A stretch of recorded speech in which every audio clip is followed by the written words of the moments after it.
کوئی آدمی سفر کر کے جاتا تھا 30 دن 40 دن، آپ نے پہلے ہی سنا کہ مکے سے اور بیت المقدس کا سفر 40 دن 40 رات کا تھا. وہ آدمی جائے گا کہ جا کے رات میں قیام کرے گا، تو وہ مسافر ہے. پیسہ ختم ہو گیا، سامان لایا تو وہ ختم ہو گیا. تو اس میں کوئی اس کے غریب ہونے کی قید نہیں ہے. ایک پیسے والا آدمی تو چوری کر لیا، ہماری ہوا کرتی تھی، اب بحال ہو گیا، تو اس کا حق ہے کہ اس معاشرے میں جہاں جائے لوگ اس کی خاطرداری کریں، اس کی میزبانی کریں. 3 دن کا اس میں پورے قوانین بیان کیے گئے. اسی کی وجہ سے بعد میں اچھے حکمرانوں نے سرائے بنوائے اور مسافر خانے بنوائے. اس کی کیا شکلیں تھی وہ الگ مسئلہ ہے. ذوی القربیٰ کا، ذات القربیٰ، مسکین کا اور ابن السبیل کا حق ادا کرو. اب ظاہر ہے کہ جب یہ کنسیپٹ ہو جائے کہ مائی سیلری وٹ آئی لائک، میرے پیسہ میں جیسے خرچ کروں نہیں کر سکتا. ولا تبذر تبذیرا اسی آیت کا ٹکڑا ہے. اور فضول خرچی نہ کرو. عبداللہ بن عباس رضی اللہ عنہ یہ بیان کرتے ہیں کہ آپ تبذیر کوانٹیٹی کے معنی میں نہیں ہے. فضول خرچی ناحق میں 1 پیسہ خرچ کرنا فضول خرچی ہے. حضرت مجاہد رحمۃ اللہ عنہ فرماتے ہیں کہ اور کہ حق میں پورا خرچ کر دینا بھی تبذیر نہیں ہے، اور ناحق میں ایک دم نہیں خرچ کرنا بھی تبذیر ہے. تو یہی آدمی کر سکے گا جو اللے تللے خرچ نہیں کرے گا. نہیں تو وہی کرے گا صاحب تنخواہ اتنی ہے پورا نہیں ہو پاتا، ہمیشہ روتا رہے گا. کہا گیا ہے کہ بلا تبذر تبذیرا فضول خرچی نہ کرو. اسی کے ساتھ جوڑا ہے کہ قرابت دار کو اس کا حق دو، مسکین کو حق دو، مسافر کو دو، اور فضول خرچی نہ کرو. تو جوڑ ہے نا.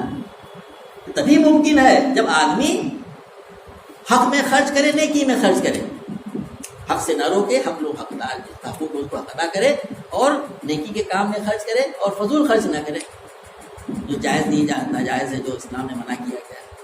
اسی لیے بعد میں کہا گیا ہے ان المبذرین کانوا اخوان الشیاطین. فضول خرچ لوگ شیطان کے بھائی ہیں. شیطان کیا ہے؟ ناشکرا ہے، اللہ کا ادا نہیں کرتا، ناشکری کرتا، کفر کرتا ہے. تو جو لوگ یہ کام کریں اللہ تعالیٰ کے دیے ہوئے مال کو، ظاہر ہے کہ اس مال کو ہی مال ہے جو جائز طریقے سے کیا گیا ہو، حق ادا اس کا نہ کر رہے ہوں، اللہ خرچ کر رہے ہوں، حقداروں کو اس کا حق ادا نہ دے رہے ہوں، کہا کہ وہ شیطان کے بھائی ہیں.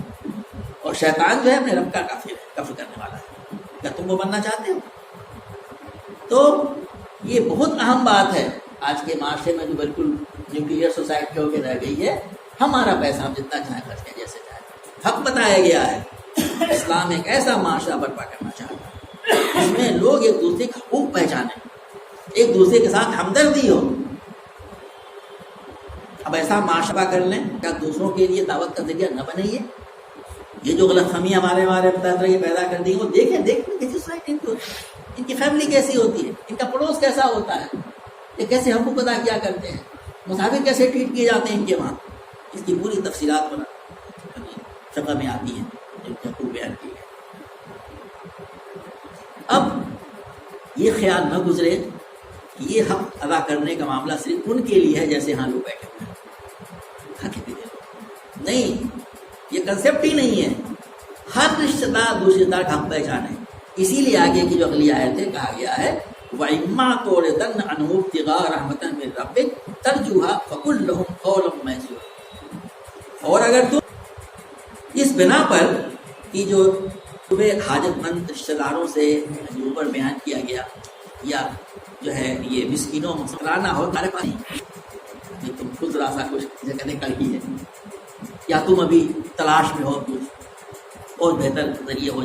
اب ان سے کیا کہا جا رہا ہے کہ اس وجہ سے اعراض کرنا ہو تو تم کو کیا کرنا چاہیے؟ فقل حکم محسورا.